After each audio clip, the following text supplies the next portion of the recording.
दिनांक 17/1/2012 परभणी ज्ञानेश्वरीच्या 12व्या अध्यायांतर्गत नारद भक्ती सूत्रावर भक्ती या विषयावर ते आपण निरूपण करीत आहोत.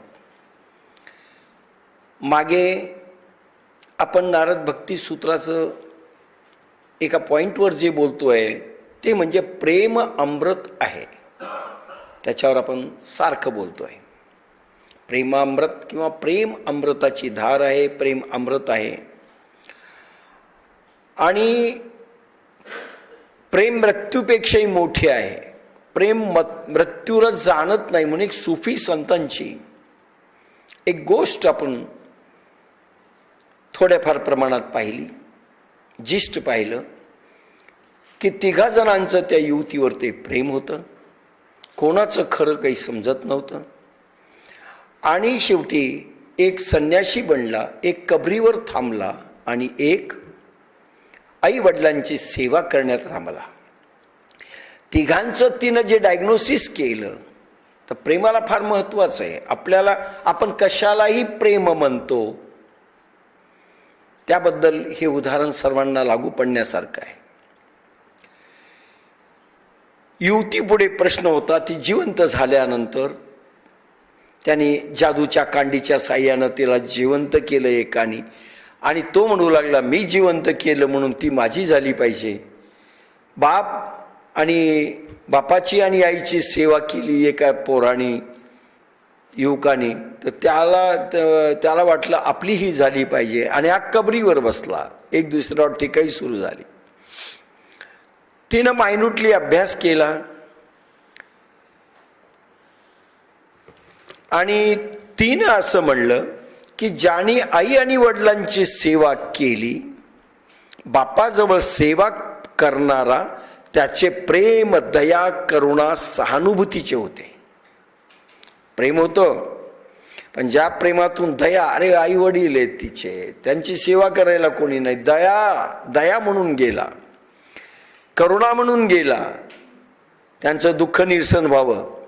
दया आणि करुणेने जाणं हे प्रेम नाही होऊ शकत. सहानुभूतीचे होते, पण प्रेम दया मागत नाही. लक्षात घ्या, प्रेम दया मागत नाही.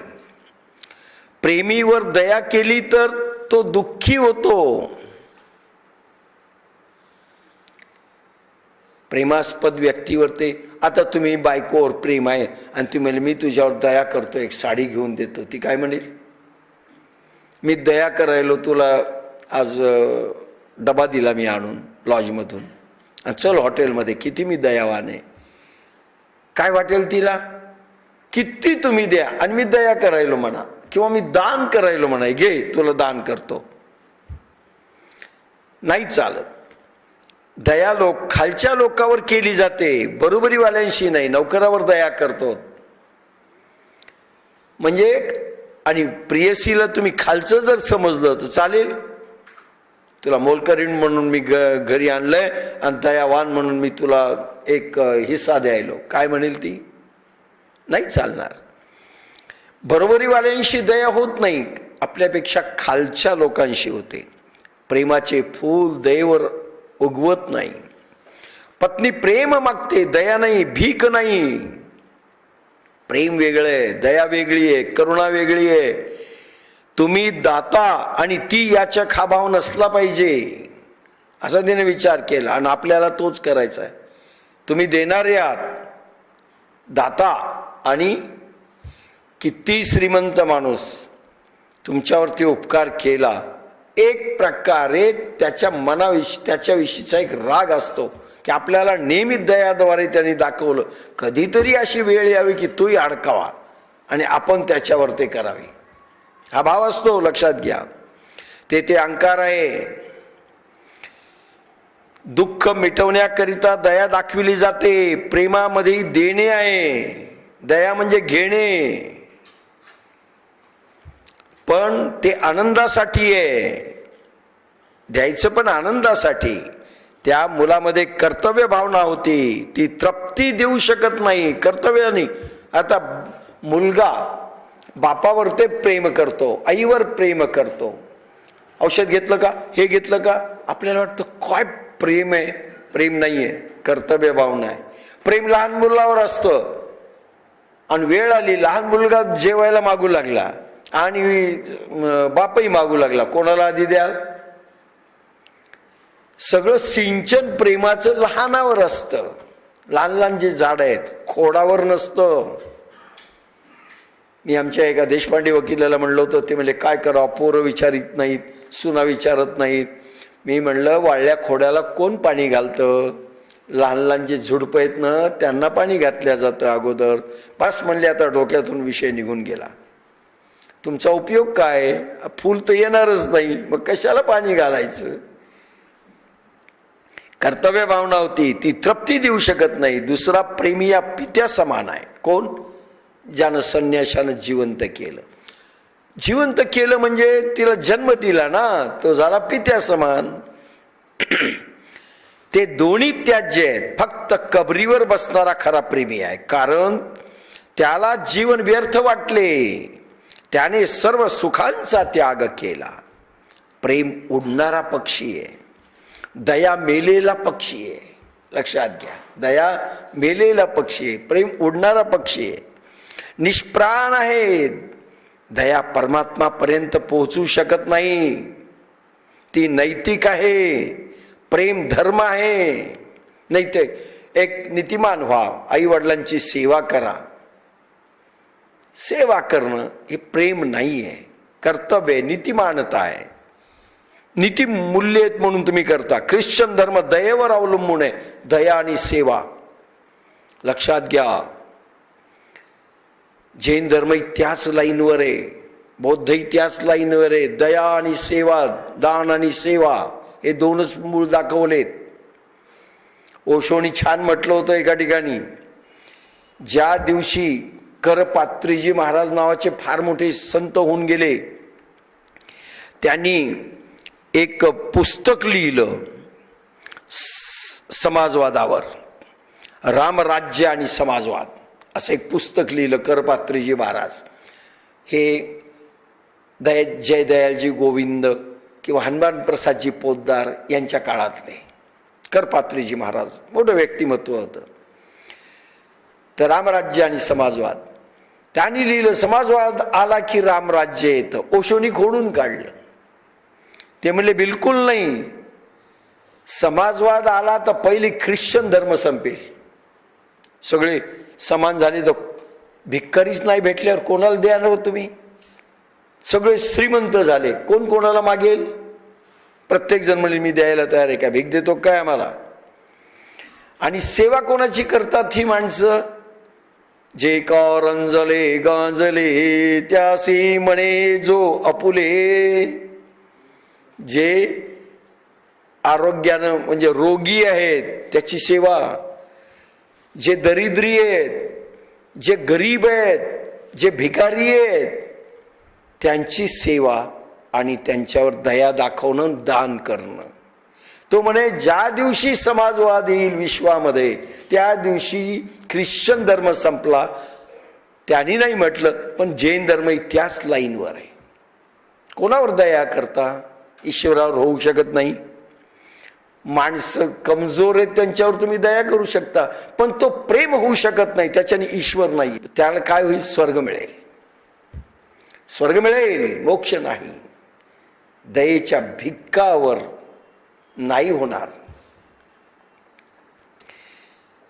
गरिबी संपली की जगातून ख्रिश्चन धर्म संपेल असं त्यांनी सांगितलं. कारण ते ख्रिश्चन मिशनरी कोणासाठी येतात? आजही जे पाठवतात, कोणाला पाठवतात? ते गरिबाला, अडलेल्या, नडलेल्या, रोग्यांना. दान असंभव होईल, मग कोणाला दान द्यायचं? कोणी घ्यायलाच तयार नाही. आणि दानाशिवाय मोक्ष नाही म्हटले. समाजवाद आला की मोक्ष संपला. हिंदू धर्म संपला. गरीब एक सीडी आहे ज्याच्या डोक्यावर पाय देऊन मोक्षापर्यंत हे न्यायलेत. बाकीचे गरिबी आहे, आरोग्य नाही, दुःख आहे, दारिद्र्य आहे त्यांना. अशा दानात प्रेम नसते, दया असते. अरे अरे अरे अरे द्या, त्याला काहीतरी खायला तुकडा द्या. आपल्याला वाटतं प्रेम आलं. नाही. सुफी म्हणतात सेवेने मोक्ष मिळाला तर ती लबाडी असेल, असत्य असेल. हे सुफी संत म्हणतात की सेवा केली एखाद्या गरीबाची त्याच्यात मोक्ष मिळत असतो, नाही स्वर्ग मिळेल, कधीतरी सिद्ध गुरु मिळतील, मोक्ष नाही. प्रेम कोणत्याही स्थितीत होऊ शकते. दयेला गरीब आवश्यक आहे, माणूस रोगी आवश्यक आहे. तुम्ही गेले एका ठिकाणी, अरे हे गेला. एक बगदादमध्ये पाठवलं एक फार मोठा नाडी परीक्षावाला वैद्य होता, हकीम म्हणतात त्याला पाठवलं बगदादमध्ये. जा, एक ह्या राजाने त्या राजाकडे पाठवलं आणि पेशंट दुरुस्त करा, आम्ही डोनेट केलंय म्हणले तुम्हाला हे. आता 6 महिने झालं, 1 वर्ष झालं, एकही पेशंट येईन ना. तुम्हाला मी रिकामे बसून काय करू, कोणीच येईन. तो गेला राजाकडे. अहो 6 महिने झालं, मला राजाने पाठवलं की सेवा करावी, औषधं द्यावी, एकही पेशंट नाही, मी कोणाची सेवा करून कुठे मी औषध देऊ. ते म्हणे आमच्या राज्यामध्ये कोणी आजारी पडत नाही. म्हणले का? मी 4 गोष्टी सांगितल्यात. पहिली गोष्ट सांगितली, 4 हिस्से पोटामध्ये, एक हिस्सा रिकामा ठेवायचा, एक हिस्स्यामध्ये हवा भरायची, एका हिस्सात पाणी आणि एका हिस्सात अन्न. म्हणजे 50% जेवा, चावून जेवा आणि 2 हिस्से खाली ठेवा. त्यामुळे बिमार, आणि श्रम करा, कंपल्सरी आहे श्रम. त्यामुळे आमच्या राज्यात बिमार पडत नाही. चाललो म्हणला, बाय बाय आणि टाटा. अरे काय करू म्हणला इथे राहून. प्रेम कोणत्याही स्थितीत होऊ शकते. दयेला गरीब आवश्यक आहे, दुःखी माणूस आवश्यक आहे. कोणावर दया करावी? एक श्रीमंत माणूस आला, मला भिकाऱ्याला दान द्यायचं, एकही भिकारी समोर नाही. काय करणार सांगा, काय करणार त्याचे? चांगच्छे नावाचे चीनमध्ये फार मोठे एक संत होऊन गेले. त्यांची पत्नी वारली. चांगच्छेचं एक तत्वज्ञान आहे चीनमध्ये. लाओत्से, चांगच्छे, कन्फ्युशियस आणि आपला बौद्ध धर्म, हे 4 प्रकाराने चीनमध्ये सगळं चालतं. राजाला वाईट वाटले. अरे चांगच्छे महान संत होता, झाडाखाली जास्त राहायचा, आणि त्याला समजून सांगायला जाऊ, तो जगाला समजून सांगतो, हे पहा तुम्ही सारखे जर गाईडलाईन द्यायला असले, तुमच्यावर वेळ आली की फार तयार होतात लोक, आज आपण गाईडलाईन देऊ. मी असं म्हणलो होतं एकदा, लोकमान्य बाळ गंगाधर टिळकांचा मुलगा काविळीने गेला, प्लेग पुण्यामध्ये पसरला होता, त्यावेळेस प्लेगनी गेला, प्रत्येक घरातली एक गोवरी गेली स्मशानात, यांची गोवरी गेली, मुलगा मेला म्हणून 4-5 जण तज्ज्ञ अगदी साहित्यिक मोठे माणसं गेले. म्हणले आज लोकमान्य थोडेसे रडतील, आपण समजून सांगू. एरवी तर त्या मोठ्या माणसाला ते काय समजून घेतच नाहीत आपलं, आपल्याला वेळ येत नाही. गेले, ते लेख लिहित होते, त्यांनी पाहिलं येऊन बसलेले. 3राच दिवस पाहिलं, काही बोलच ना, पुन्हा आपल्या लिहिण्यात गुंग. अर्धा तास बसले, शेवटी चुळबुळ. अहो म्हणले आम्ही आलोत भेटायला, हे गेलं म्हणून. त्यांनी पेन खाली ठेवला. म्हणले हो कळालं तुम्ही कशा करता आलात, पण तुम्ही जे सांगणार होता ते आधीच मी करायलो ना. ते म्हणजे आम्ही काय सांगणार होतो, तुम्ही हेच सांगणार. गेलं ते जाऊ द्या, विसरून जा, दुःख पोटात घाला. आता पोरग केशरी नावाच्या वर्तमानपत्राला समजा, त्याच्यात लेख लिहा, समाज वाट पाहतोय, राष्ट्र वाट पाहते, हे सांगणार होते ना. म्हणले हो, मग मी ते आधीच करायलो, आता तुम्ही काय सांगणार. उठले गेले. प्रश्न असा आहे. आणि चांगच्छेला राजाच गेला की आता ते थोडेसे तरी दुःखी होतील. आपण सांगू तुम्ही महान संत आहात, तुमच्यासारख्याला आम्ही काय सांगावं, आणि तुम्ही आता स्टेबल व्हावं, जगाकरता आता उद्धाराच्या हे करावं, त्यांची सगळी तुमचं तत्वज्ञान त्यांच्या स्मरणार्थ वाटावं, त्या प्रसन्न होतील वर गेलेल्या वगैरे वगैरे. चांगच्छे म्हणाला नाही.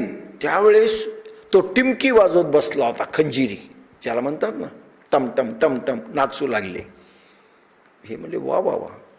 राजा अर्धा तास बसला, ते नाचून गाणं म्हणत होते आणि उड्या मारत होते. म्हणजे याला तर आनंद झाला. आता समजून कसं सांगावं. तर बसले, खंजिरी वाजवत होते. राजाने सांगितलं इट इज टू मच, हे फार झालं. अहो ठीक आहे, तुम्ही संत आहात, दुःख मानू नका, पण नाचू नका ना, आनंद काय व्यक्त करायला. शेवटी हे तरी बोलावं. त्यांनी सांगितलं चांगेच्छनी, जगात एक तर रडावं नाही तर हसावं, मधली स्टेज नाही. आणि खरंच सांगा, आपलं काय मुखवटे हसण्याचे आहेत, आत दुःख आहे. प्रत्येकाच्या आत दुःख आहे. रडतोय तो आतून, पण वरून हे how are you, okay, bus best, all is okay. काही ओके नसतं, सगळं बे ओके असतं, पण ऑल ओके. ते म्हणाले एक तर रडावे किंवा उत्सव मानावा, एवढेच होऊ शकते. एक तर ऊर्जा अश्रू बनावेत किंवा हसत असावी ती ऊर्जा. संपलं, मधला भाग नाही. दुःख नाही, दया दान घेतल्यानंतर घेणारा दुश्मन होतो. दान धर्म वाटत जर फिरले फार, तो घेणारा दुश्मन होतो, त्याला पिंच होतं. काय करावं, आपली परिस्थिती आहे, नाहीतर असं घ्यावं लागत नाही. कारण तुम्ही दया दाखवली, घे दया. दया क्षमा करत नाही, मित्र बनवत नाही. मित्र बनवत नाही. ज्याच्यावर दया केली जाते तो फार मित्र बनत नाही. कारण त्यालाही मोक्का मिळायला पाहिजे. तो म्हणतो असा अडकावा हा एखाद्या मोरीमध्ये अडकावा, मी काढायला जावं.